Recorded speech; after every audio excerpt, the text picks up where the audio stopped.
जय राधा माधव कुंज बिहारी।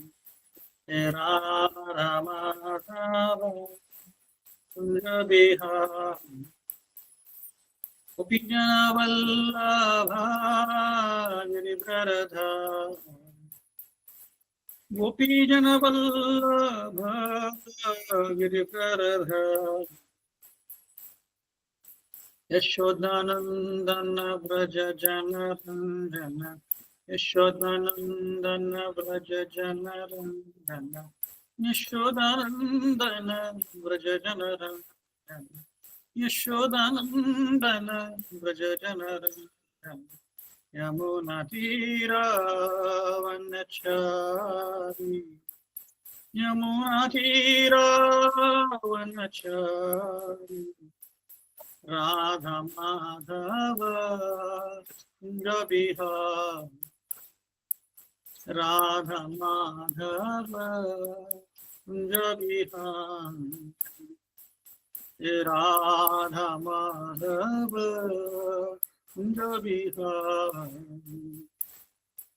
यशोदानंदन व्रज यशोदानंदन व्रज जन रंजन। यमुना तीरावनचारी। यमुना तीरावनचारी। राधा माधव कुंज बिहारी। गोपीजन वल्लभ गिरिवरधारी। गोपीजन वल्लभ गिरिवरधारी। यशोदानंदन व्रज जन रंजन। यशोदानंदन व्रज जन रंजन। यशोदानंदन व्रज जन रंजन। यशोदानंदन व्रज जन रंजन। यमुना तीरावनचारी। यमुना तीरावनचारी। हे राधा माधव कुंज बिहारी। हे राधा माधव कुंज बिहारी। हरे कृष्ण कृष्ण हरे हरे। हरे राम राम राम हरे हरे। हरे कृष्ण कृष्ण कृष्ण हरे हरे।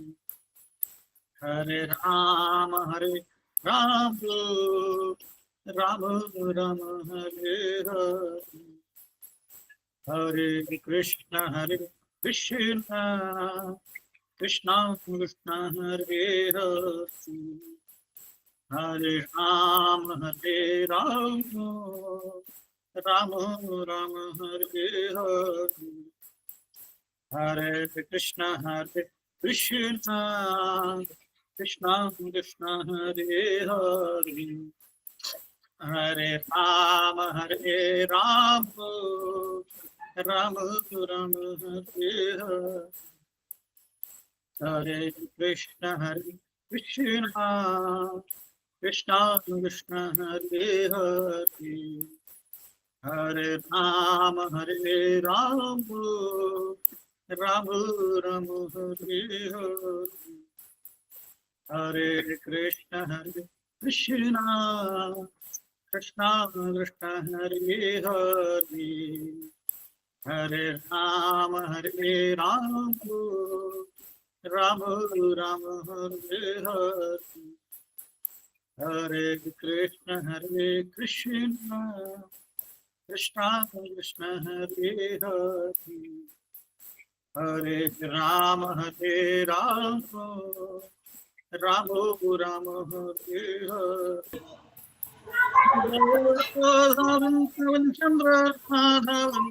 Chandra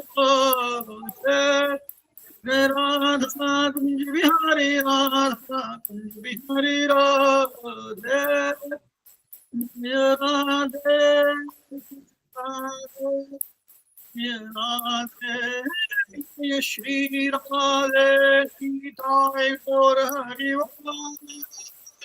हरि बोल हरि बोल हरि बोल हरि बोल जय जय प्रभुपाद प्रभुपाद प्रभुपाद जय जय प्रभुपाद जय जय गुरुदेव गुरुदेव गुरुदेव जय जय गुरुदेव राम संकीर्तन की जय श्री प्रभुपाद की जय।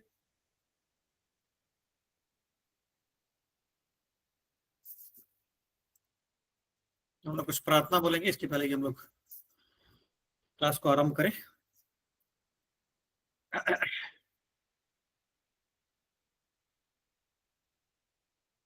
मैं स्क्रीन शेयर कर रहा हूँ, प्रार्थना इसमें सब पढ़ सकते हैं।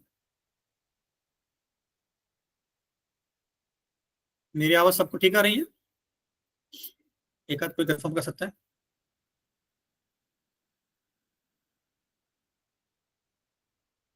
ठीक, तो मेरे पीछे पीछे बोलिए मेरे साथ साथ में। ओम अज्ञानतिमिरन्धस्य ज्ञानञ्जनशलाकया चक्षुरुन्मिलितं येन तस्मै श्रीगुरवे नमः। श्रीचैतन्यमनोभीष्टं स्थापितं येन भूतले स्वयं रूप कदा मह्यं ददाति स्वपदान्तिकं। वन्देऽहं श्रीगुरु श्रीयुतापदकमलं श्रीगुरुं वैष्णवांश्च श्रीरूपं साग्रजातां सहगना रघुनाथामितं तं सजीवं साद्वैतं सावधूतं परिजनसहितं कृष्णचैतन्यदेवं श्रीराधा कृष्णपादान् सहगणललिता श्रीविशाखामितांश्च नमो विष्णुपादाय कृष्णप्रेष्ठाय भूतले श्रीमते भक्तिवेदांत स्वामिनीति नामिने। नमस्ते सारस्वते देवे गौरवाणी प्रचारणे निर्विशेष शून्यवादी पाश्चात्य देशधारणे। जय श्री कृष्ण चैतन्य प्रभु नित्यानंद श्री अद्वैत गदाधर शिवासादि गौर भक्तवृंद। हरे कृष्ण कृष्ण कृष्ण हरे हरे हरे राम राम राम हरे हरे। मूकं करोति वाचालं भंगुं लंघयते गिरिं यत्कृपातमहं वन्दे श्रीगुरुदीनतारणम्। हरे कृष्ण। तो आप सभी का स्वागत है इस रविवार की भगवत कक्षा में। इसके पहले कि हम चर्चा को आरंभ करें, जो हम प्रार्थनाएं बोलते हैं उसके बारे में चर्चा करेंगे। तो ये जो प्रार्थनाएं हैं ये सारे जो हमारे आचार्य हैं, जैसे महाराष्ट्र में तुकाराम महाराज हो गए, ज्ञानेश्वर महाराज हो गए, और ऐसे अलग अलग आचार्य हैं जो इस परंपरा में आते हैं, जिनको हम वंदन करते हैं। क्योंकि जब भी कोई आध्यात्मिक चीज हम करते हैं, जैसे कोई भी आप कार्य करते हो तो पहले गणपति की पूजा करते हो, है ना? क्यों? क्योंकि जो विघ्न है उसको निकालने के लिए। वैसे ही हम जब आध्यात्मिक कार्य आरंभ करते हैं, सारे आचार्यों को वंदन करते हैं,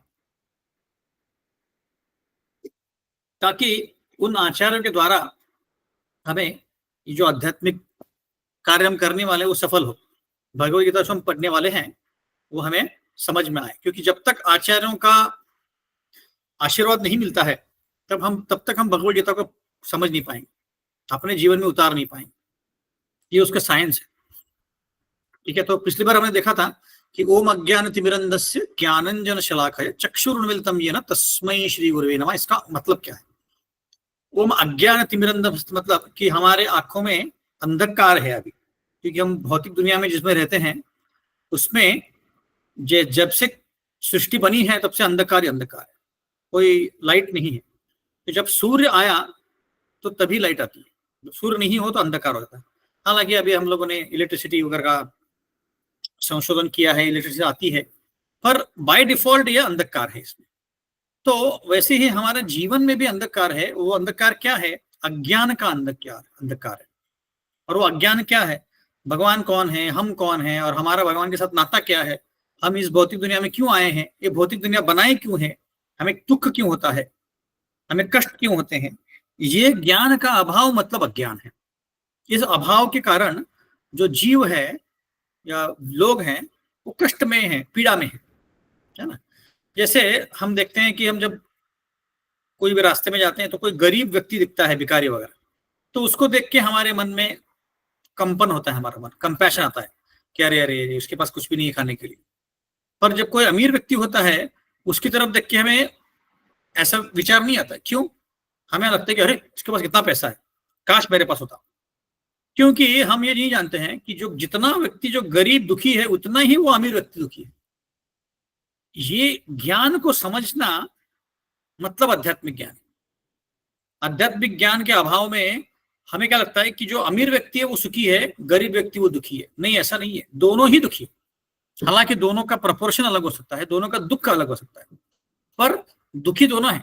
कभी कभी तो एक्चुअली गरीब व्यक्ति छोटी सी झोपड़ी में रह के दो समय का खा के सुखी होता है, शांत होता है, पर अमीर व्यक्ति नहीं होता। क्योंकि ये बनाया दुनिया इसलिए कि यहाँ पे दुख ही दुख भरा हुआ है।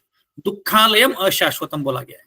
मतलब भगवद गीता में बोला गया है कि ये जो दुनिया है वो दुख से भरी है। दुख आलय, दुखालयम अशाश्वतम। और यहाँ पे सिर्फ अशाश्वतता है, कोई भी चीज की शाश्वतता नहीं। जैसे भी स्टॉक मार्केट नीचे जा रहे हैं 6 महीने से, और उसके ऊपर अभी ट्रंप जो है टैरिफ लगाने वाला है। इसका मतलब है कि हो सकता है कि अमेरिका रिसेशन में जाए, हो सकता है कि हमारा इंडियन बिजनेस भी कम हो जाए, स्टॉक मार्केट और नीचे जाए, हो सकता है ना। इसका मतलब है कि यहाँ पे अशाश्वतता बहुत है, परमानेंसी कोई नहीं है, टेम्पररी है सब कुछ, है ना। तो वैसे ही इस दुनिया में क्या है, दुख ही दुख भरा हुआ है।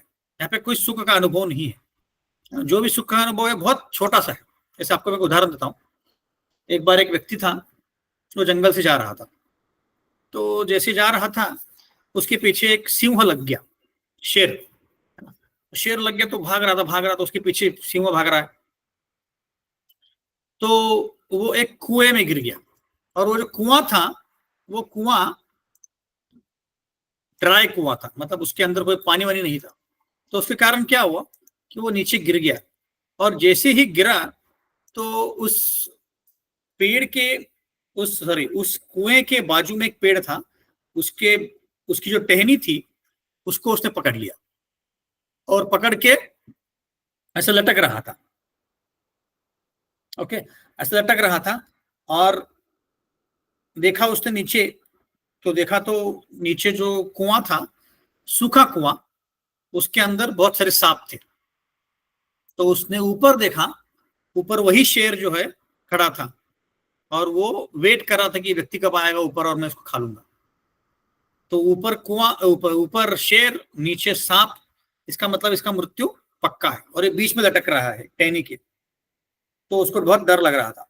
अब क्या हुआ कि उसने देखा उस टहनी की तरफ, छोटी सी टहनी थी, ब्रांच। उस ब्रांच के शुरुआत में 2 चूहे थे, एक काला और एक गोरा या सफेद। दोनों चूहे उस टहनी को काट रहे थे। तो इसका मतलब है कि वो टहनी भी कट के नीचे कभी भी गिर जाएगा। तो ऐसी परिस्थिति में ये व्यक्ति बहुत दुखी हो गया, बोला कि अभी मेरा मृत्यु पास में आने ही वाला है। अब क्या हुआ, उतने में उस पेड़ के टहनी के ऊपर ऊपरी भाग में एक शहद का छत्ता था, मधुमक्खी का छत्ता बोलते ना, हनी हनी क्या बोलते उसको, जो हनी बी होता है, वो जो घर बनाता है उसको छत्ता बोलते हैं। तो उसमें से एक शहद का जो बूंद है वो नीचे गिर गया, और इस व्यक्ति का जो मुंह है खुला था, तो उस मुंह के ऊपर, जीवा के ऊपर, वो शहद का जो छोटा सा इतना सा पार्टिकल था, थेंब था, वो गिर गया। और उसने मुंह बंद कर लिया, और उसको एकदम फ्रेश ऑर्गेनिक हनी था, उसको बहुत अच्छा लगा, एकदम टेस्ट में बहुत बढ़िया था। तो उसने बोला वाह क्या लाइफ है, क्या जी रहा हूं, मस्त जी रहा हूं। अब सोचो, ये व्यक्ति अभी नीचे कभी भी गिर सकता है, उधर सांप उसको कभी भी काट के खा जाएंगे या उसको डस लेंगे। ऊपर शेर है, अगर नीचे नहीं गिरेगा तो कम से कम ऊपर जाएगा, शेर वेट कर रहा है। इसका मतलब है इस व्यक्ति का मृत्यु समीप ही है, फिर भी उसको एक शहद के थेंब से, ड्रॉप से उसको लग रहा है कि वाह वाह वाह क्या लाइफ है, मस्त जी रहा हूं मैं, मस्त शहद है। ये हमारा हालत है।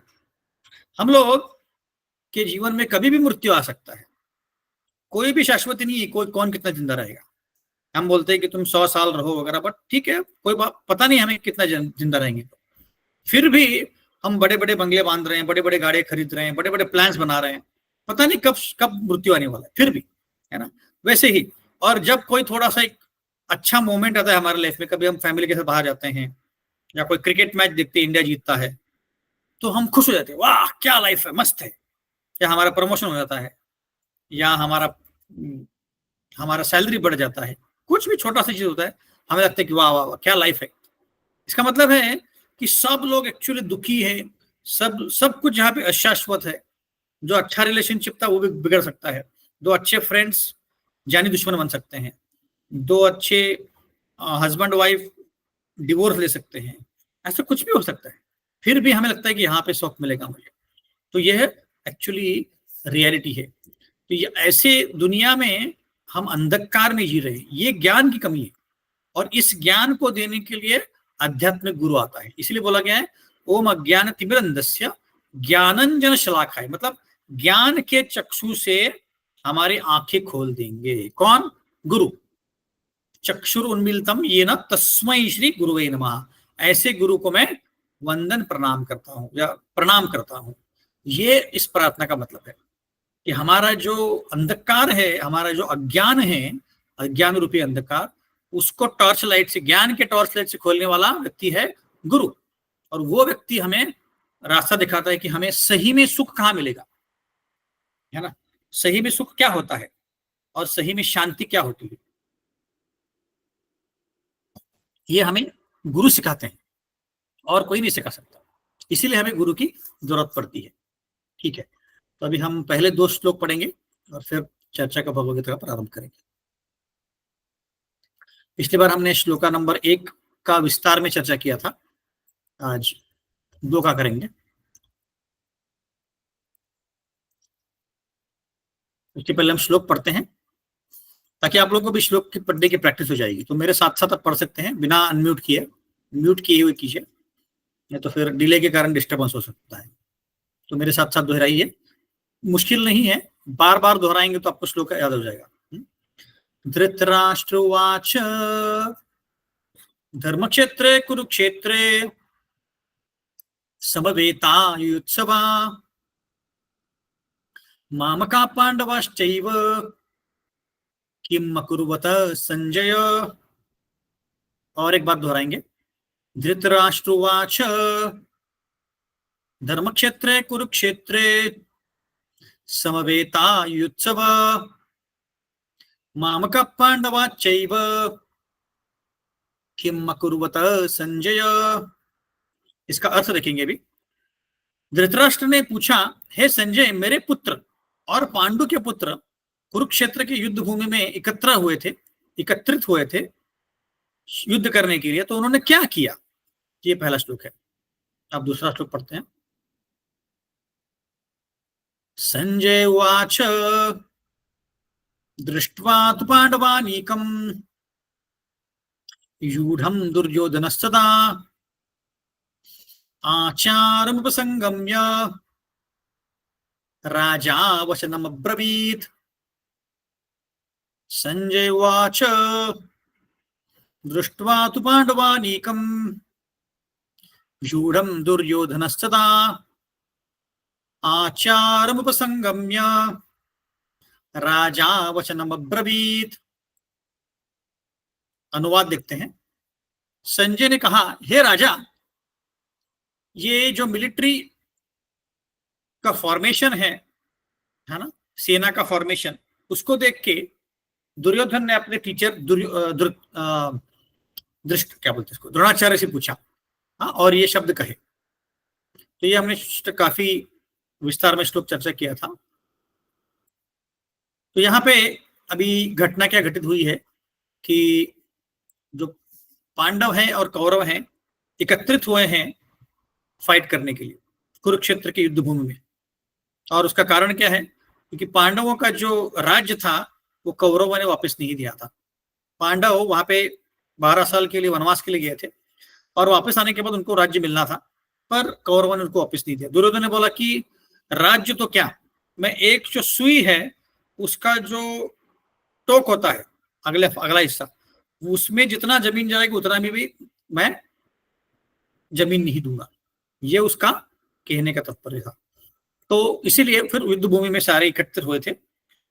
जो कौरव थे उनके लगभग 11 अक्षयोनी, मतलब करोड़ों करोड़ों लोग थे उनके पास, और जो पांडव थे उनके पास 7 अक्षयोनी, उनके भी काफी बड़ी संख्या थी, बट कौरवों से कम थी। उतनी संख्या में एकत्रित हुए थे युद्ध करने के लिए। अभी क्या हुआ, युद्ध प्रारंभ होने के पहले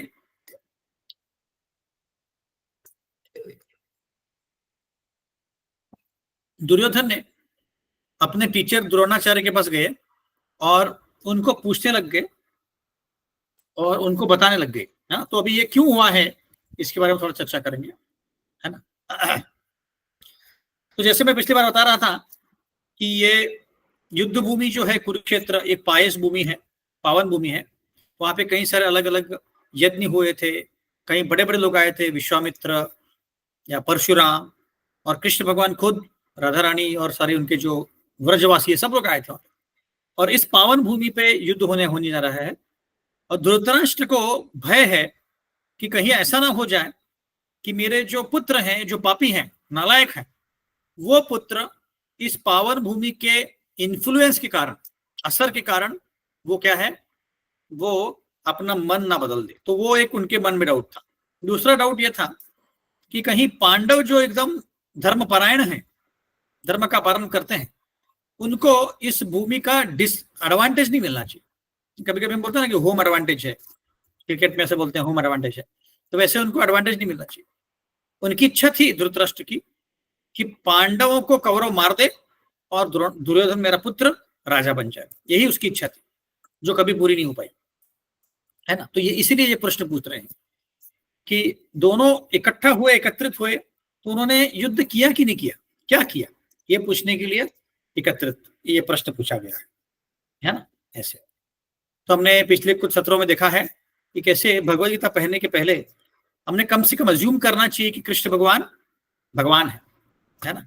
जैसे हम फिजिक्स, केमिस्ट्री, अल्गोरिदम्स में या अलग अलग फॉर्मूला में अजम्पशन करते हैं, उसको बाद में प्रूव करते हैं। वैसे ही कम से कम श्रद्धा होनी चाहिए कि कृष्ण भगवान भगवान है। और हमने भगवान का डेफिनेशन देखा था, तो संक्षिप्त में चर्चा करते हैं और उसके बाद फिर चर्चा को आगे आरंभ करेंगे। जो जो भक्त नहीं आए थे पिछली सेशन में, उनके लिए मैं संक्षिप्त में चर्चा कर रहा हूँ।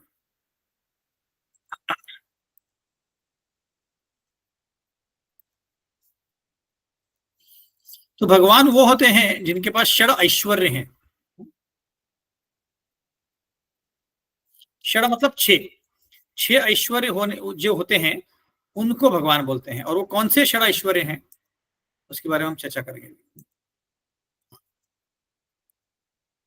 मुझे बताइए, आपको अगर पीपीटी दिख रही है तो कंफर्म कीजिए एक बार। दिख रही पीपीटी सबको? यस प्रभु जी। ओके।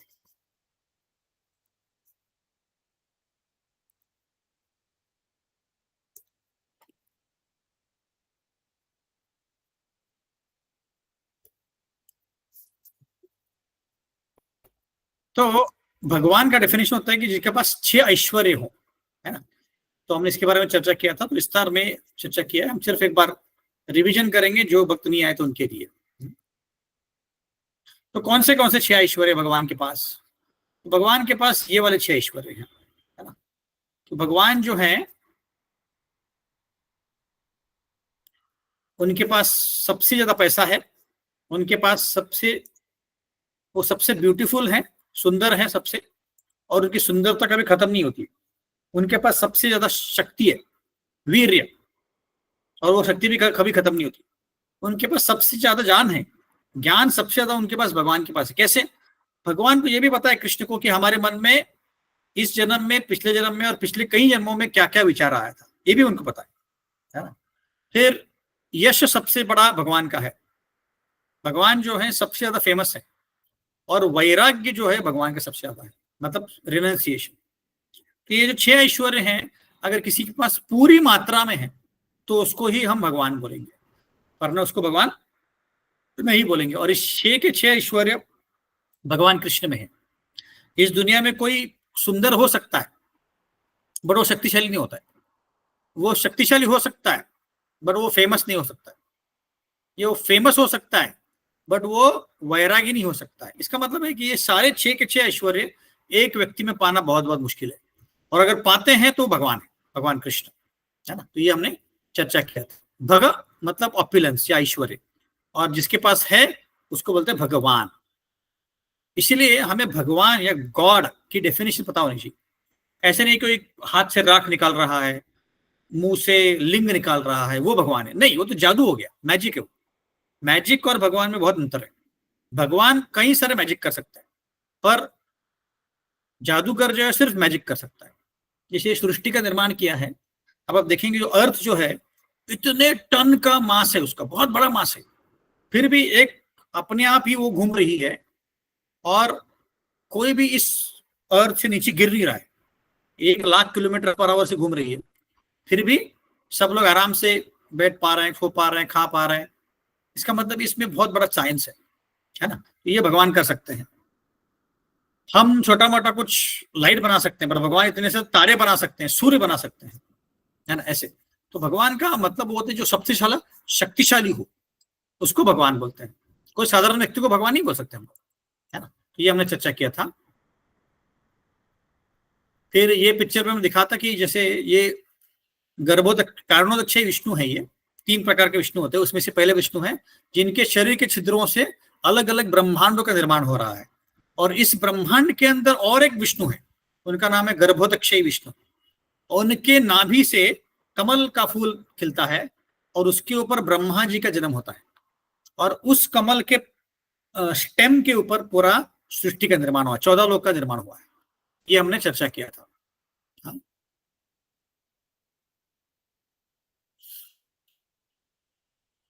कृष्ण भगवान की जो सुप्रीमेसी है वो सारे आचार्यों ने उसको एक्सेप्ट किया है। जैसे व्यासदेव जी खुद ही बोलते हैं, एते च कल्प पुंसान कृष्णस्तु भगवान स्वयं।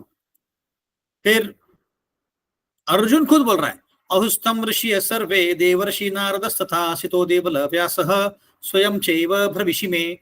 10वें अध्याय में 13वें श्लोक में बोल रहे हैं कि सारे जो बड़े बड़े आचार्य हैं, नारद, असित, देवल, व्यास, वो भी बोलते हैं कि कृष्ण भगवान ही कृष्ण भगवान है। और फिर अलग अलग आचार्य से मध्वाचार्य, जो कि वायु, भीम और मारुति इनका कॉम्बिनेशन है, अवतार है, वो भी बोलते थे। फिर रामानुजाचार्य जो श्री संप्रदाय में साउथ इंडिया में उन्होंने अपना मंदिर स्थापन किए हैं। फिर चैतन्य महाप्रभु जो कि कृष्ण भगवान खुद ही हैं, उन्होंने बंगाल में जन्म लिया था। तो ये सारे जो जन हैं ये वही बराबर बोल रहे हैं कि कृष्ण भगवान ही सुप्रीम है। तो यहां तक हमने चर्चा किया था। और ब्रह्मा जी खुद बोलते हैं कि उनके चरणों के नीचे से अलग अलग चिन्ह हैं। हाँ, 16 चिन्ह है।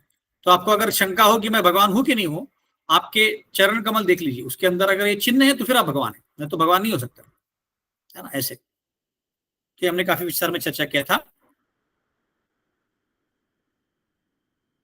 और भगवान कृष्ण के पास 4 ऐसे गुण हैं जो और कोई भी देवता में नहीं है। वो क्या है? और भगवान कृष्ण के पास 64 गुण है, विष्णु के पास 60 है, शिव जी के पास 55 है, और ब्रह्मा जी के पास 50 है। तो उनके पास 4 कौन से गुण हैं? वो लीला माधुरी करते हैं, मतलब लीला करते हैं भक्तों के साथ। भक्त माधुरी मतलब भक्त हमेशा उनके साथ रहते हैं। फिर वेणु माधुरी, भगवान के जैसे वेणु कोई नहीं बजा सकता है। और रूप माधुरी, है ना, कि उनके जैसा कोई सुंदर नहीं है, इवन विष्णु भी इतने इनके सुंदर नहीं है ना। तो ये भगवान कृष्ण है। ठीक है, तो ये हमने चर्चा किया था काफी विस्तार में। तो पहले 6 जो अध्याय हैं वो कर्म कांड के ऊपर है, लास्ट के 6 जो हैं वो ज्ञान कांड के ऊपर है, और बीच के 6 जो भक्ति के ऊपर है। ये हमने चर्चा किया था काफी विस्तार में। अब हम देखते हैं कि दुर्योधन और द्रोणाचार्य का क्या कहना है। देखिए, दुर्योधन जो था बहुत बड़ा डिप्लोमेटिक था, व्यक्ति था, बहुत पॉलिटिशियन था। वो इतना बड़ा पॉलिटिशियन था कि अभी अगर वो इस दुनिया में रहता तो वो हमेशा हमेशा प्राइम मिनिस्टर होता जब तक वो जिंदा है तब तक। इतना बड़ा पॉलिटिशियन था, क्योंकि ऐसा कोई एक्सपर्ट पॉलिटिशियन ही ऐसा कर सकता है। एक बार क्या हुआ कि दोनों साइड अपने अपने सेना जुटा रहे थे युद्ध के पहले। तो शाल्य नामक पांडवों का माद्री जो थी, माद्री जो नकुल और सहदेव की माता थी, उसके पिता चेन्नई में रहते थे, उनका नाम था शाल्य। अब वो चेन्नई से विराट नगरी पर अपने रहते थे। कौन? पांडव सारे कृष्ण के साथ। तो वो सारे मिलके शाल्य जो है विराट की तरफ जा रहा था। तो बीच रास्ते में क्या हुआ कि उनकी जब पूरा सेना जा रही थी, उनकी सेना को किसी ने बहुत अच्छे से खातिरदारी की, उनको खाना खिलाया, सोने के लिए टेंट दिया, बहुत बहुत सुंदर व्यवस्था की थी। तो शाल्य बहुत खुश हो गया, उसको लगा युधिष्ठिर महाराज ने किया है। पर जब वो जाने का समय आया उसको, तो दुर्योधन वहां पे आ गया और बोला कि कैसा रहा हमारा अरेंजमेंट, आपको सब ठीक तो लगा ना? तो शाल्य ने बोला कि अरे इसने कैसे अरेंजमेंट किया है? तो बोला कि नहीं, बहुत अच्छा हुआ है। तो उसने बोला, फिर क्या हुआ कि क्योंकि उसने गेस्ट रिसेप्शन दिया था, तो उसका ड्यूटी था पूछने के लिए मैं आपके लिए क्या कर सकता हूँ। तो शल्य ने पूछा दुर्योधन को कि आपके लिए मैं क्या कर सकता हूँ। तो दुर्योधन इतना चालाक आदमी था। अब सोचिए, शल्य किसका क्या बोलते ग्रैंडफादर है? पांडवों का। क्योंकि पांडवों की जो माता थी, नकुल सहदेव की माता माद्री, उसका पिता शल्य है। और उस वो एक्चुअली चाहिए पांडवों की तरफ, बट इसने क्या किया, दुर्योधन ने क्या बोला उसको कि मैं चाहता हूं कि आप लोग हमारे साइड से लड़ो। अब क्योंकि उसका इतना गेस्ट रिसेप्शन लिया था उसने, तो उसका ड्यूटी था कि जो भी वो बोले करने के लिए, तो इसलिए उसको कौरवों के साइड से लड़ाई करना पड़ा। तो आप सोच सकते हैं कि दुर्योधन कितना डिप्लोमेटिक व्यक्ति था। और एक इंसिडेंट मुझे याद आ रहा है कि जब युद्ध होने वाला था, तो कृष्ण भगवान पीस मैसेंजर मतलब दूत, शांति दूत बन के आए थे। पांडवों की तरफ से कृष्ण भगवान शांति दूत बन के कौरवों के साइड हस्तिनापुर आए थे। अब दुर्योधन की इच्छा थी कि मैं कृष्ण को अपनी साइड कर लूं, या मैं कृष्ण को अरेस्ट कर लूं, ताकि फिर एक बार कृष्ण अरेस्ट हो जाए तो पांडव तो एकदम वीक हो जाएंगे और मैं उनको आराम से हरा सकता हूं। तो ऐसे सोच के उसने क्या किया, अपने भाई का दुशासन का जो पैलेस था, महल था, उसको बहुत अच्छे से सजाया। क्योंकि उन कौरवों के इसमें हस्तिनापुर में दुशासन का पैलेस सबसे सुंदर था। ऐसे क्यों? दुर्योधन का क्यों नहीं था? क्योंकि दुर्योधन बहुत बड़ा पॉलिटिशियन था। वो जानता था कि अगर मैं दुशासन को बड़ा महल दूं, तो ऑब्लिगेशन के स्वरूप में वो कभी भी पांडवों की तरफ जाएगा। इसीलिए उसने सबसे बड़ा पैलेस दुशासन को दिया था। अब उसका कृष्ण भगवान का बहुत बड़ा रिसेप्शन हुआ वहां पे, और उनको बुलाया गया। बहुत 64 व्यंजन बनाए थे उसने, और बहुत धूमधाम से उन्होंने रिसेप्शन किया। बट क्योंकि दुर्योधन ने पांडवों का अपमान किया था, उनका द्रौपदी का वस्त्रहरण करने का प्रयत्न किया था, तो क्या हुआ, कृष्ण भगवान ने वो रिसेप्शन एक्सेप्ट नहीं किया। कृष्ण भगवान वहां से चले गए। इसके ऊपर एक भजन भी है। क्या था वो भजन? दुर्योधन का भोग न खायो, साग विदुर घर खाई, सबसे ऊंची प्रेम सगाई, सबसे ऊंची प्रेम सगाई। दुर्योधन का भोग न खायो, साग विदुर घर खाई। इसका मतलब है कि दुर्योधन के घर में बहुत व्यंजन बने थे, 64 व्यंजन बने थे, फिर भी उन्होंने उसको एक्सेप्ट नहीं किया। बोला क्योंकि तुमने पांडवों का अपमान किया है, द्रौपदी का वस्त्रण करने का प्रयत्न किया है, तुम्हारा मैं कुछ भी नहीं लूंगा। ऐसे करके त्याग कर दिया। और किसके घर चले गए? विदुर जी के घर। विदुर जी कौन है? यमराज के अवतार है। और विदुर जी गरीब थे, तो विदुर जी के घर में चले गए। और विदुर जी के घर पे कुछ था भी नहीं उनके घर पे खाने के लिए। और ऐसा बोलते हैं कि विदुर जी भी नहीं थे घर पे, उनकी वाइफ थी। अब वाइफ इतनी, विदुर जी की विदुरानी जो थी, इतनी वो क्या बोलते उसको, ओवरवेल्म हो गई देख के। उसको समझ में नहीं था क्या करूं मैं। उसके पास बैठने के लिए कुछ नहीं था, खाने के लिए कुछ नहीं था। कुछ तो चटाई दिया उसने, और कृष्ण को बिठाया, विदुर जी को बुलवाया, और उनके घर में एक ही केला था। उस केले को उसको देना था कृष्ण को। बट इतनी भावुक हो गई थी वो कि उसने क्या किया, वो केले का छिलका निकाला और कृष्ण को छिलका दिया, और जो अंदर का गर होता है उसको फेंक दिया। इतनी वो पूरी तरह से स्टंड हो गई थी, और कृष्ण ने वो छिलका खा लिया। तो यहाँ पे कहने का तात्पर्य क्या है, कृष्ण भगवान जो है आपका भाव देखते हैं। ये नहीं देखिए कि आपके पास कितना पैसा है, कितना डोनेशन दे रहे हो आप, वो नहीं देखिए। आपके हृदय में कृष्ण के लिए क्या भाव है, प्रेम है क्या। इसलिए उनको बोलते हैं भावग्रही जनार्दन। मतलब आपका भाव देखेंगे वो। आपका भाव अच्छा है तो आएंगे, आपका भाव अच्छा नहीं है, पॉलिटिकल आप जैसे दुर्योधन जैसा है, तो नहीं आएंगे। तो हुआ क्या कि दुर्योधन को समझ में आ गया कि विदुर कृष्ण भगवान ने एक्सेप्ट नहीं किया। तो नेक्स्ट डे असेंबली में जब कृष्ण को बुलाया गया था, तो दुर्योधन ने डिसाइड कर लिया कि मैं क्या करूंगा, अभी कृष्ण को पकड़ लूंगा, अरेस्ट कर लूंगा, है ना। तो जैसे ही कृष्ण आए, है ना, और कृष्ण ने बोला कि हे धृतराष्ट्र, तुम गलती कर रहे हो युद्ध करके, हस्तिनापुर उनको दे दो, पांडवों की है वो नगरी। तो धृतराष्ट्र कुछ बोला ही नहीं। दुर्योधन बहुत गुस्सा हो गया, बोले कि अरे तुम क्यों चाहते हो हम देने के लिए, हम कुछ नहीं दे सकते। और फिर उसने बोलो सैनिकों को अरेस्ट करो इसको, ऐसे करके बोले। तो कृष्ण ने क्या किया, अपना विराट रूप दिखाया। उसको पार्शियल विराट रूप बोलते हैं, मतलब छोटा सा विराट रूप दिखाया, झलक दिखाई सिर्फ। और उसको देख के सारे सैनिक एकदम डर गए, और दुर्योधन भी डर गया, और कृष्ण वहां से निकल पड़े। अब हुआ क्या कि कृष्ण जानते थे कि दुशासन का मन नहीं था लड़ाई करने का, तो इसलिए उन्होंने क्या किया, बाद में वो उसी असेंबली में आए और दुर्योधन के सामने ही दुशासन को बोला, हे दुशासन देखो, तुम दुर्योधन को समझाओ कि तुम दुर्योधन ने राज्य देना चाहिए, क्योंकि भीम जो है तुम्हें पता है कितना शक्तिशाली है। अगर भीम गुस्सा हो गया तो तुम्हारे तो टुकड़े टुकड़े कर देगा। तुमको पता है बहुत शक्तिशाली है, बहुत एक्सपर्ट है वो गदा युद्ध करने में। तो इसीलिए तुम दुर्योधन को समझाओ कि उनका उनका राज्य वापस दे दे। नहीं तो, क्योंकि उसने प्रण लिया है भीम ने कि मैं सारे 100 के 100 पुत्रों को मार डालूंगा, और खासकर तुम्हारा जो जांग है उसको फाड़ने वाला है वो, और वहां से रक्त निकाल के पीने वाला है। तो अभी क्या हुआ कि कृष्ण का ये चाल था, क्योंकि कृष्ण ने है ना साम दाम दंड भेद ये सारे ट्राई कर रहे थे, युद्ध ना हो इसलिए। तो अभी क्या हुआ कि दुशासन जो है मान गया, बोला कि अरे बराबर बोल रहा है कृष्ण, तो हमें युद्ध नहीं करना चाहिए, भीम बहुत शक्तिशाली है। तो दुर्योधन के पास गया और दुर्योधन को बोला कि दुर्योधन देखो, ये कृष्ण जो बोल रहा है सही बोल रहा है, क्योंकि भीम बहुत शक्तिशाली है और अर्जुन भी बहुत शक्तिशाली है, हम तो नहीं जीतने वाले। तुम सिर्फ उनका हस्तिनापुर गांव दे दो, बाकी तो हम मैनेज कर लेंगे, चिंता मत करो। तो दुर्योधन को बहुत गुस्सा आया और वहां से निकल गया।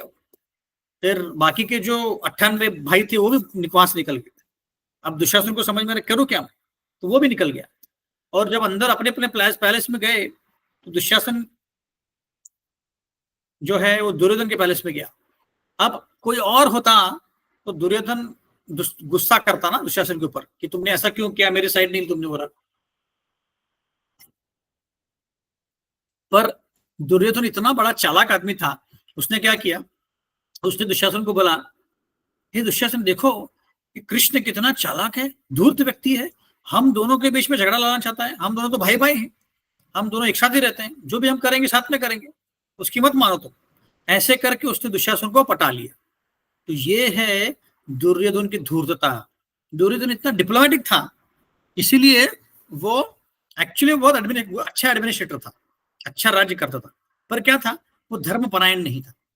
भले ही एडमिनिस्ट्रेटिवली एक्सपर्ट था, पर उसके पास धर्म नहीं था, पायस नहीं था, बहुत पाप करता था। ये उसका प्रॉब्लम था। एक बार युद्ध शुरू होने के पहले भीष्म ने, विदुर जी ने और द्रोणाचार्य ने, तीनों ने उसको समझाया दुर्योधन को, कि बोला दुर्योधन बेटा देखो, ये जो युद्ध है ना, ये नहीं करना चाहिए तुमने, तुम इसको बंद कर लो। तो दुर्योधन गुस्सा हो गया, बोला कि अरे मुझे मत बताओ कि सही क्या गलत है, मैं जो भी कर रहा हूँ सही कर रहा हूँ। मुझे एक्चुअली पता है कि युधिष्ठिर ही जीतने वाला है और मैं मरने वाला हूं, मुझे पता है। फिर भी देखो, ये युद्ध समाप्त होते होते सारे लोग मर जाएंगे, और युधिष्ठिर क्या करेगा, युधिष्ठिर सारे बूढ़े स्त्रियों और बच्चों को लेकर राज्य करने वाला है, उसके पास कुछ रहेगा ही नहीं, उसका रिसेशन में चले जाएगा। और एक्चुअली ऐसे हुआ। युद्ध होने के बाद कम से कम 30-40 साल लगे, पूरा जो कंट्री था, इंडिया था, उसको इकोनॉमी में आने के लिए वापस, क्योंकि इतना रिसेशन हो गया था, सब लोग मर गए थे, है ना। बहुत सारे जो तरुण लोग थे मर गए थे, सर जो बच्चे थे वो सिर्फ बूढ़े थे, स्त्रियां थी, बच्चे थे, इसलिए सबको वापस लाते लाते 30-40 साल गुजर गए। तो यही दुर्योधन बोलता था कि नहीं, मुझे पता है कि मैं हारने वाला हूँ, मैं मरने वाला हूँ, फिर भी मेरा मन जो है अच्छा करने का मन नहीं करता, मैं क्या करूं ऐसे।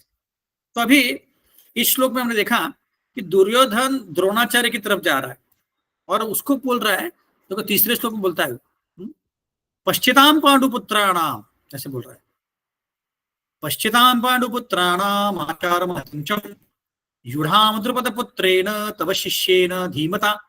बोल रहा है कि देखो, पश्चितान पांडुपुत्राणाम, बोल रहा है कि देखो तुम्हारे पांडु का जो पुत्र है, हाँ, उन्होंने कितना अच्छा आर्मी फॉर्मेशन किया, सेना का जो फॉर्मेशन है कितना अच्छे से किया है। आचार्य महतिम चमुम, वो आचार्य, तुम टीचर हो। क्योंकि क्या हुआ था कि देखिए, पांडवों की जो सेना थी उसका व्यूह रचना किया था धृष्टद्युम्न ने। अब धृष्टद्युम्न कौन है? धृष्टद्युम्न विदुर का सॉरी द्रुपद का पुत्र है ना, द्रौपदी का भाई। द्रुपद को एक पुत्र और एक पुत्री थी, द्रौपदी और धृष्टद्युम्न।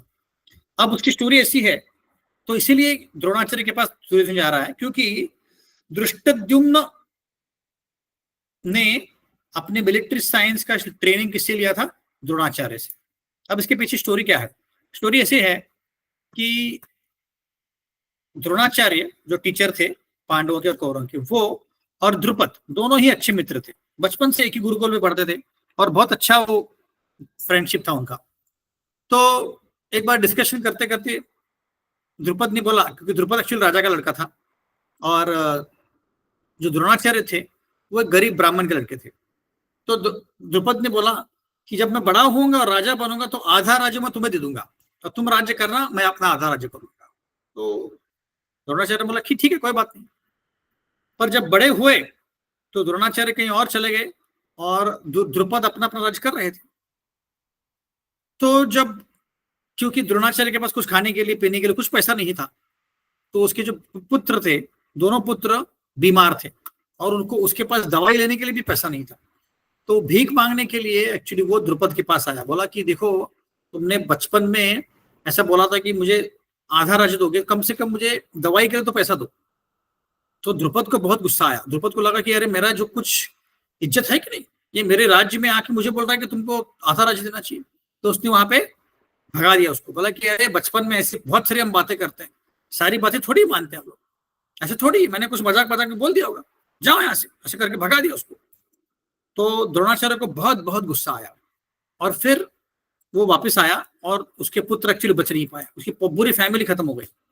तो वहां से वो घूमता घूमता घूमता हस्तिनापुर आया और वहां पे पांडव और कौरव कुछ गेंद खेल रहे थे और उनकी गेंद जो है एक कुएं में जाके गिर गई और उसमें बहुत सारा पानी था और बहुत गहरा कुआं था। तो क्योंकि इन बच्चों को तैरना नहीं आता था, तो वो सब लोग अभी सोच रहे थे कि इस गेंद को बाहर कैसे निकाले। तो उन्होंने देखा तो द्रोणाचार्य आ रहे हैं। तो उन्होंने पूछा कि आचार्य, आप जानते हैं कि इस कुएं से ये गेंद को कैसे निकालना है? तो द्रोणाचार्य ने क्या किया, धनुष्य लिया और उसके अलग अलग बाण बना के एक ही झटके में उस गेंद को बाहर निकाला। तो सारे बच्चे एकदम हैरान हो गए, बाप रे, क्या एक्सपर्ट व्यक्ति है। और उन्होंने जाके भीष्म को बता दिया कि ऐसे ऐसे एक व्यक्ति आया है जो बहुत अच्छा तीर चलाता है। तो फिर भीष्म ने क्या किया, द्रोणाचार्य को उसका मिलिट्री टीचर करके अपॉइंट किया। सारे पांडव और सारे कौरवों के मिलिट्री टीचर बन गया और सबको उन्होंने ट्रेनिंग दिया। और उनके ट्रेनिंग में सबसे फेवरेट स्टूडेंट था अर्जुन का। क्यों? क्योंकि वो एक्सपर्ट था। दूसरा, दिन में जो भी सिखाते थे वो रात को प्रैक्टिस करता था। अर्जुन अंधेरे में प्रैक्टिस करता था और इसके कारण एक्चुअली उसको नींद नहीं आती थी। अर्जुन को नींद की जरूरत ही नहीं पड़ती, इसलिए उसका नाम है गुड़ाकेश। इसका मतलब है कि उनको नींद की जरूरत नहीं थी। तो वो पूरा रात भर प्रैक्टिस करते थे। ऐसे रात भर प्रैक्टिस करते करते वो एक्सपर्ट बन गए और एक्सपर्ट बन गए। और बाद में आपको पता है कि अर्जुन कितने एक्सपर्टली उन्होंने सबको मार दिया। तो क्या हुआ कि जब इनका एजुकेशन खत्म हो गया और वो जा रहे थे घर घर अपने अपने घर, तो सबने पूछा कि हमें आपको दक्षिणा देनी है, क्या देनी चाहिए, क्या चाहिए आपको गुरुवर।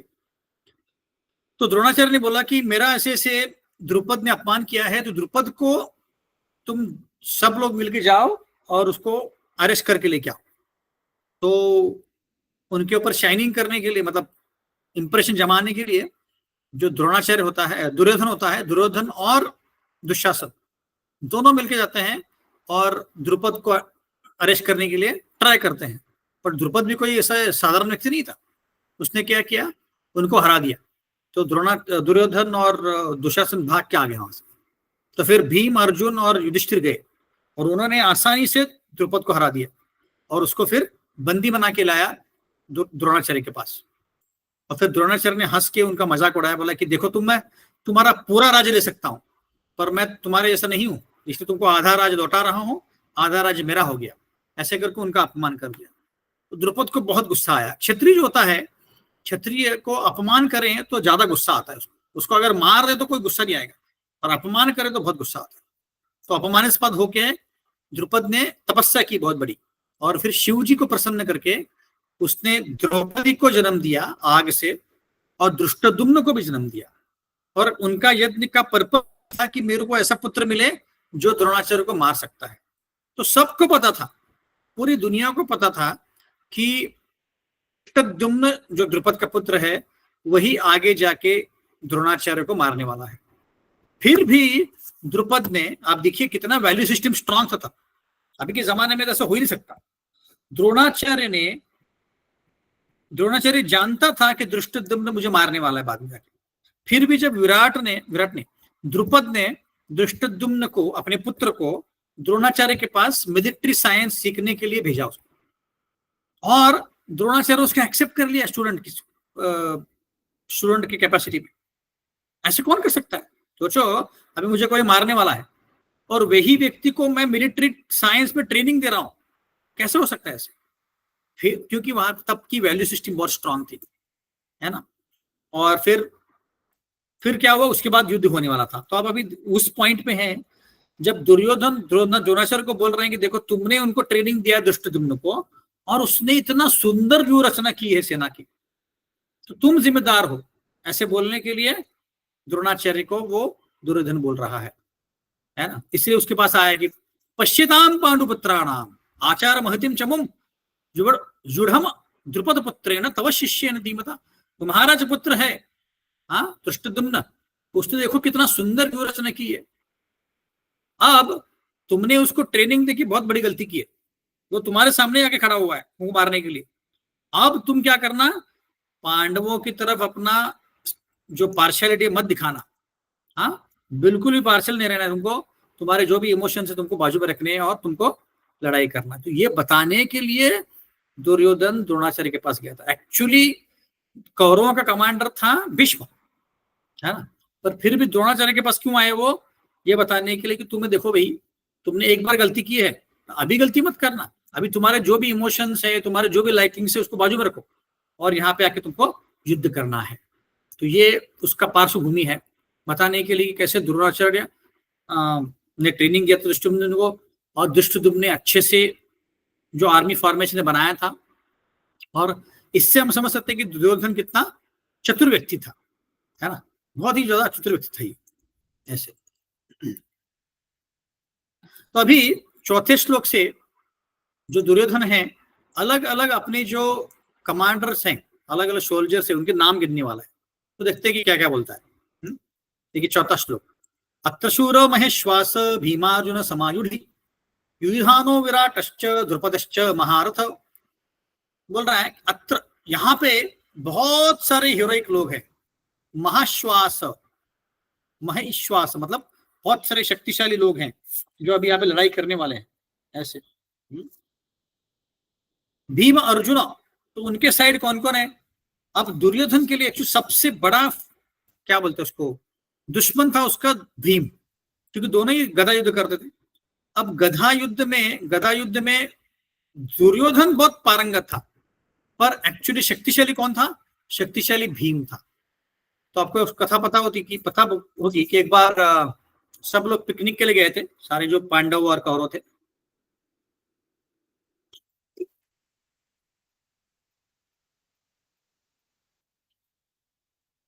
सब लोग अभी छोटे थे, इतने बड़े नहीं हुए थे। तो उस पिकनिक में दुर्योधन ने प्लान बनाया कि भीम को विष दे देंगे और उसको मार डालेंगे।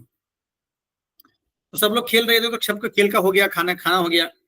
और अब पांडव बोले कि हमें जाना है अभी। तो दुर्योधन बोला कि नहीं, मुझे भीम के साथ कुछ खेलना है, बात करना है, तो आप लोग चले जाओ। तो क्या किया दुर्योधन ने उसको एक बहुत बड़ा कटोरी दिया, उसके अंदर खीर दिया, बोला कि खाओ, ये बहुत मस्त खीर है। तो भीम जो था वो एकदम वृकोदर था, उसको हमेशा भूख लगती थी। तो उसने पूरा कटोरी जो खीर था खा लिया या पी लिया। अब उसमें क्या था, उसमें विष था, और विष के कारण उसको वो मूर्छित हो गया, अनकॉन्शियस हो गया। तो उसको बांध दिया उन्होंने और नदी में फेंक दिया। और क्योंकि नदी में फेंक दिया तो भीम जो है नीचे नीचे नीचे नीचे नदी के एकदम किनारे में आ गया, किनारे में नहीं सॉरी, तल बोलते हैं ना उसको, मतलब एकदम नदी का जो नीचे वाला पार्ट होता है, bottom bottom of the river, तो वहां पे आ गया। अब हुआ ये कि वहां पे आके गिर गया, और वहां से फिर वहां पे बहुत सारे सांप वगैरह थे, तो उन सांपों ने उसको डसना चालू कर दिया। और डसने के बाद क्या हुआ, क्योंकि उस भीम ने विष पिया था और ये सांप भी डस रहे थे, तो उसका जो विष था काउंटर हो गया, मतलब एक विष से दूसरा विष काउंटर हो गया, तो वो विष का जो असर था वो खत्म हो गया। और जैसे भीम को होश आया, उसने सारे अपने सलाखें निकाल दी और सारों सांपों को मारना चालू कर दिया, और सांप डर गए, और उन्होंने जाके अपने मास्टर को बोला, मास्टर का नाम वरुण था, वरुण जो है पानी का मास्टर जो होता है, उसको बोल दिया। तो उन्होंने फिर भीम को बुलाया और बोला कि आप कौन हो। तो भीम ने अपना परिचय दिया कि मैं ऐसे ऐसे पांडु का पुत्र हूं और मैं हस्तिनापुर में रहता हूं वगैरह वगैरह। तो योगायोग से, मतलब कोइंसिडेंटली पांडवों के जो एक वंशज थे उसी वरुण के उन्होंने बोला कि यार ये तो मेरा पांडु का पुत्र है। तो उन्होंने बहुत बड़ी खातिरदारी की उसकी, और बोला कि तुम्हें क्या चाहिए। तो बोला कि मुझे कुछ अच्छा पीने के लिए दे दो। तो उसको 10 मटके, अमृत के 10 मटके उनको दिया भीम को। अब एक मटका मतलब इतना बड़ा था कि बहुत ज्यादा अमृत था उसमें, बट पूरा पी लिया भीम ने, और उसके कारण उसको 10,000 हाथियों की ताकत आई उसके अंदर, और फिर वापस आ गया घर में वो। तो कहने का तात्पर्य है कि भीम के पास ना 10,000 हाथियों का बल था। दुर्योधन तो शक्तिशाली था पर इतना नहीं शक्तिशाली नहीं था। पर दुर्योधन जो है वो ज्यादा निपुण था, एक्सपर्ट था क्या करने में, जो गदा युद्ध करने में, क्योंकि उसने ट्रेनिंग लिया था बलराम जी से, और उसके कारण वो एक्सपर्ट था। तो यहाँ पे वही बोल रहा है भीम अर्जुन समायुधि। तो दुर्योधन के लिए 2 ही लोग शक्तिशाली थे पांडवों के साइड पे, भीम और अर्जुन। और इसीलिए क्या हुआ कि जब कर्ण आया उसके जीवन में, तो उसको समझ में आ गया कि देखो मैं तो भीम को मार दूंगा, पर अर्जुन को मारना मुश्किल है, क्योंकि अर्जुन एक्सपर्ट आर्चर है, धनुष्यबाण बहुत अच्छे चलाता है, पर मुझे धनुष्यबाण इतना अच्छे से नहीं आता है। तो मैंने क्या करना चाहिए, कर्ण का यूज करके कर्ण को बोलना चाहिए कि तुम इसको हराओ, किसको, अर्जुन को, और मैं भीम को मार दूंगा।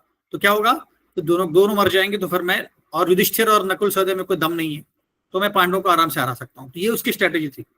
इसीलिए यहाँ पे बोल रहा है भीम अर्जुन समायुधि, युधानो विराटश्च द्रुपदश्च महारथ। तो अलग अलग महारथों के यहाँ पे नाम ले रहा है वो, युधान विराटश्च ऐसे। तो अभी क्या हुआ है, बेसिकली जब भी 2 पार्टीज खड़े होते हैं, है ना, वो क्या करते हैं, एक दूसरे का जो स्ट्रेंथ है वो देखते हैं, कौन कितना शक्तिशाली है, उसके हिसाब से एक्चुअली वो डिसाइड करते हैं, है ना। तो यहाँ पे हम देख सकते हैं, तो जो दुर्योधन था एक तरह से पूरी तरह से इल्यूजन में था, उसको ये पता ही नहीं था कि देखो कृष्ण भगवान भगवान है, पांडव कितने धर्मपरायण हैं, तो मुझे उनके साथ पीस करना चाहिए, शांति से रहना चाहिए, पर उसको पता ही नहीं था। वैसे ही जब व्यक्ति इस दुनिया में आता है तो मोहग्रस्त हो जाता है, मोहग्रस्त मतलब इल्यूजन हो जाता है, उसको पता नहीं होता कि क्या सच है क्या झूठ है ना, और इसीलिए यहाँ पे व्यक्ति दुखी होता है। तो उसके लिए एक मुझे स्टोरी याद आई। एक बार क्या हुआ, एक व्यक्ति एक शॉप में आया और वो कुछ उसको खरीदना था, तो उसने शॉप ओनर को बोला कि मुझे ये चाहिए। तो उसने देखा कि शॉप ओनर जो था, नहीं जो व्यक्ति था, उसने पूरे काले कपड़े पहन लिए थे और सर के ऊपर भी काला ऐसा ये बांधा था, कपड़ा बांधा था। तो शॉपकीपर ने पूछा कि ये काला काला कपड़ा क्यों पहना। तो उस व्यक्ति ने बोला कि अरे क्या बताऊं तुमको, सार्को सिंह मर गया, ऐसे बोला उसने। तो अभी इसको पता नहीं था कि सार्को सिंह कौन है। तो पर अभी कैसे दिखाएं, जैसे लोग होता है ना कि लोग अज्ञान नहीं दिखाते अपना, बोलते हैं क्या बात कर रहे हो, सार्को सिंह मर गया। हाँ सार्को सिंह मर गया, इसलिए मैं बहुत दुखी हूँ, इसलिए काले कपड़े पहने। तो दुकानदार को लगा कि कोई तो फेमस व्यक्ति होगा भाई, तो उसने भी क्या किया, दूसरे दिन काले कपड़े पहन लिए। तो एक वहां पे मिलिट्री का व्यक्ति आया, तो वो भी शॉपिंग करने आया था। तो शॉप के ऊपर को देखा कि पूरे काले कपड़े पहने हैं, सर के ऊपर काला कपड़ा पहना है। तो उसने पूछा कि काले कपड़े क्यों पहने। तो बोला क्या बताऊं आपको, सार्को सिंह मर गया। है ना, सार्को सिंह मर गया। अब ये मिलिट्री ऑफिसर को भी पता नहीं था कि कौन है सार्को सिंह, है ना। तो वो गया, उसने भी काले कपड़े पहन लिए। तो उसके जो आर्मी में मिलिट्री ऑफिसर के और लोग जो थे बाकी के मिलिट्री वाले, उन्होंने पूछा कि ये तुमने काले कपड़े क्यों पहन लिए। बोले कि सार्को सिंह मर गया। अब सब लोग जो वहां पे थे मिलिट्री वाले, वो किसी को नहीं पता कि सार्को सिंह है कौन। और अभी अज्ञान दिखाएगा कौन, कैसे बोलेंगे मुझे नहीं पता सार्को सिंह कौन है। तो सब ने काले कपड़े पहन लिए। तो उनका जो मिलिट्री जनरल होता है वो आ गया, और उसने देखा कि जब परेड चल रहा है सब लोग काले कपड़े में खड़े हैं। तो उससे रहा नहीं है, बोले कि ये काले कपड़े क्यों पहने, अपना तुम्हारा मिलिट्री का वेश कहाँ गया। हाँ, तो सबने बोला कि, सबने एक साथ बोला सार्को सिंह मर गया। अब मिलिट्री जनरल का प्रॉब्लम ये हो गया कि भाई मुझे भी नहीं पता सार्को सिंह कौन है। तो उसको भी लगा कि भाई ये कोई तो महान व्यक्ति होगा, इसलिए उन्होंने भी काले कपड़े पहने, तो वो भी काले कपड़े पहन लिए उसने। और वो एक दिन राजा के पास जाता है, मिलिट्री जनरल। और राजा ने देखा तो ये जनरल ने अपने यूजुअल कपड़े नहीं पहने, मिलिट्री वाले काले कपड़े पहन के आया है और सर के ऊपर काला कपड़ा पहना है। तो पूछा कि ये काले कपड़े क्यों पहने तुमने। क्या बताऊं महाराज, ये सार्को सिंह मर गया। अब पहली बार किसी ने ये प्रश्न पूछने का साहस दिखाया। तो राजा ने पूछा कौन है ये सार्को सिंह। तो जैसे ही राजा ने पूछा सार्को सिंह कौन है, जनरल जो था मिलिट्री जनरल, उसको भी समझ में आया कि उत्तर क्या दूं। बोला कि मुझे नहीं पता महाराज।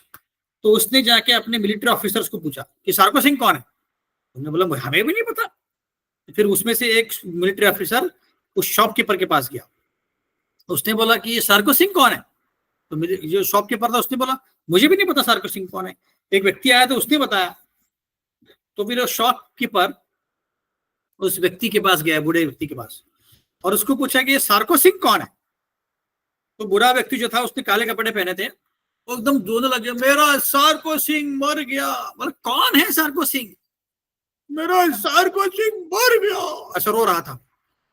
तो वो दुकानदार ने बोला पर है कौन सार्को सिंह, मेरा बहुत प्यारा गधा था वो मर गया, ऐसे बोला उसने।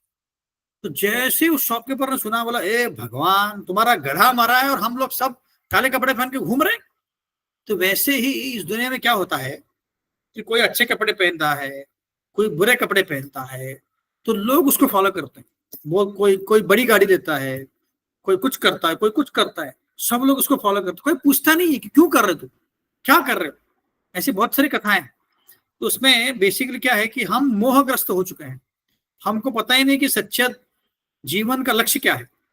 अगर किसी ने बहुत बड़ा घर ले लिया, हम भी घर ले लेंगे। किसी की मोटर लिया, मोटर ले लेंगे। कोई स्विट्जरलैंड घूमने गया, हम भी चले जाएंगे। कोई गोवा गया, हम भी गोवा चले जाएंगे। ये नहीं पूछेंगे वहां पे क्या है, क्यों करना है, क्या करना है, लक्ष्य क्या है, हमारा जीवन का लक्ष्य क्या है, कुछ नहीं पूछे। हर एक व्यक्ति का यही है, जब बचपन में होता है खेल कूद में होता है, बड़ा होता है एजुकेशन करता है, उसके बाद जॉब लगता है, शादी करता है, बिजनेस करता है, जो भी करता है, और इसी चक्कर में गोल घूमता रहता है।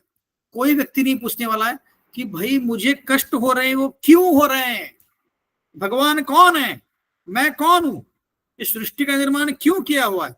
ये प्रश्न कोई नहीं पूछता है। और महाभारत में बोला है आहार निद्रा भय मैथुनम च सामान्येतात पशुभिः नराणां धर्मो हि तेषाम् अधिको विशेषो धर्मे नहीं न पशुभिः समानाम्। आहार निद्रा भय मैथुनम, चार चीजें सब में कॉमन है पशु और मनुष्य में। आहार, निद्रा, भय, मैथुन। आना, आहार निद्रा सोना, आहार निद्रा भय डरना, मैथुन एंजॉय करना। ये चारों चीजों मनुष्य और प्राणी में कॉमन है। मनुष्य में एक ही स्पेशल है, क्या, धर्मो हि तेषाम् अधिको विशेषो धर्मे नहीं न पशुभिः समानाम्। कि धर्म की परीक्षा करना, धर्म के बारे में पूछना, यही एक मनुष्य का स्पेशलिटी है, प्राणी नहीं कर सकते। तो जब तक मनुष्य पूछता नहीं है कि मुझे कष्ट क्यों हो रहे हैं, भगवान कौन है, मैं कौन हूं, मेरा भगवान के साथ नाता क्या है, और मुझे क्या करना चाहिए ताकि ये मुझे कष्ट वापिस ना हो, तब तक व्यक्ति क्या है, दुख में ही रहेगा। तब तक वो यही करता रहेगा और कुछ नहीं करेगा। एक बार एक सर्कस चल रहा था गांव में, सर्कस था बहुत बड़ा, गांव के बाहर आया था। तो बहुत सारे लोग ऐसे लाइन लगा के खड़े थे, ठीक है, पैसे हाथ में पैसे लेके, बोले सर्कस देखेंगे। तो उसने बोला कि ठीक है भाई, सर्कस जो है हमारा एक समय एक ही व्यक्ति आ सकता है अंदर, हर सब लोग नहीं जा सकते अंदर, मतलब ठीक है। तो पहला व्यक्ति अंदर जाता है, वो 1 रुपए देता है उसको और अंदर जाता है, और थोड़ी देर में वापस आता है, 10 मिनट में, और 10 मिनट में वापस आता है। और दूसरा व्यक्ति पहले व्यक्ति को पूछता है कि ये भाई कैसा था सर्कस। पहला व्यक्ति, अरे बहुत मस्त था, बहुत मस्त, तुमको जाना ही चाहिए। तो दूसरा व्यक्ति अंदर जाता है। अब अंदर जाने के बाद पैसा देके अंदर जाता है। अंदर जाने के बाद एक व्यक्ति खड़ा होता है लाठी लेके, उसकी पिटाई करता है, जोर जोर की पिटाई करता है। अब क्या होता है कि इसकी पिटाई हो गई, वो सोचते हैं यार पहले व्यक्ति ने तो बताया था कि बहुत अच्छा सर्कस है, अब मेरी तो पिटाई होगी, तो मैं क्या करूं। वो बाहर निकलता है।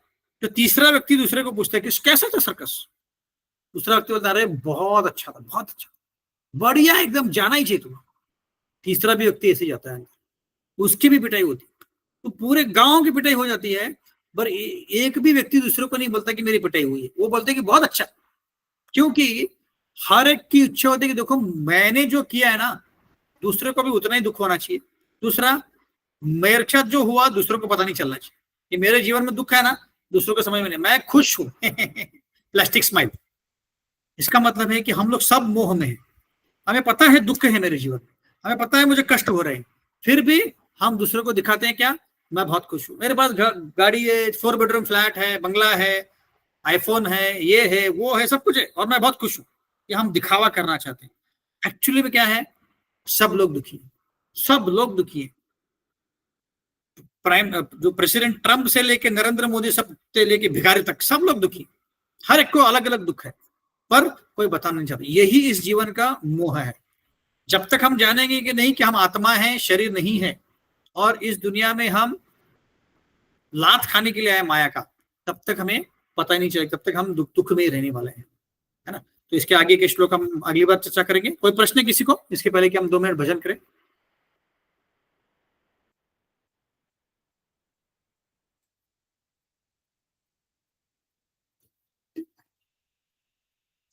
ठीक है, तो कोई प्रश्न नहीं था, हम लोग एक 2 मिनट के लिए कीर्तन करेंगे और उसके बाद बंद कर देंगे।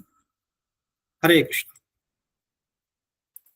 हरे कृष्ण, हरे कृष्ण, कृष्ण कृष्ण, हरे हरे, हरे राम, हरे राम, राम राम, हरे हरे, हरे कृष्ण, हरे कृष्ण, कृष्ण कृष्ण, हरे हरे, हरे राम, हरे राम, राम राम, हरे हरे, हरे कृष्ण, हरे कृष्ण, कृष्ण कृष्ण, हरे हरे, हरे राम, हरे राम, राम राम, हरे हरे, हरे कृष्ण, हरे कृष्ण, कृष्ण कृष्ण, हरे हरे, हरे राम, हरे राम, राम राम, हरे हरे, हरे कृष्ण, कृष्ण कृष्ण, हरे हरे, हरे राम, राम राम, हरे हरे, हरे कृष्ण, कृष्ण कृष्ण, हरे हरे, हरे राम, राम राम, हरे हरे, हरे कृष्ण, कृष्ण कृष्ण, हरे हरे, हरे राम, हरे राम, राम राम, हरे हरे, हरे कृष्णा, कृष्ण कृष्ण, हरे हरे, हरे राम, राम राम, हरे हरे, हरे कृष्णा, कृष्ण कृष्ण, हरे हरे, हरे राम, राम राम, हरे हरे, कृष्ण, कृष्ण, कृष्ण कृष्ण, हरे हरे, हरे राम, हरे राम, राम राम, हरे हरे, हरे कृष्ण, कृष्ण कृष्ण, हरे हरे,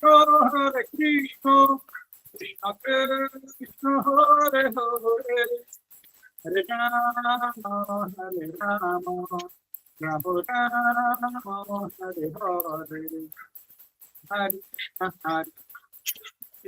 हरे हरे, हरे राम, राम राम, हरे हरे, हरे कृष्ण हरे हरे हरे राम हरे Ram Ram Ram Hare Hare Krishna Hare Krishna Hare Krishna Hare Hare Hare Ram Ram Ram Hare Hare Hare Krishna, Hare Krishna, Krishna Krishna, Hare Hare, Hare Rama, Hare Rama, Rama Rama, Hare Hare. हरिनाम संकीर्तन की जय, श्री प्रपाद की जय. हरे कृष्ण. बहुत बहुत धन्यवाद जुड़ने के लिए. Hare Krishna. Thank you so much. Hare Krishna. Hare Krishna. Krishna Hare Krishna. Hare Krishna.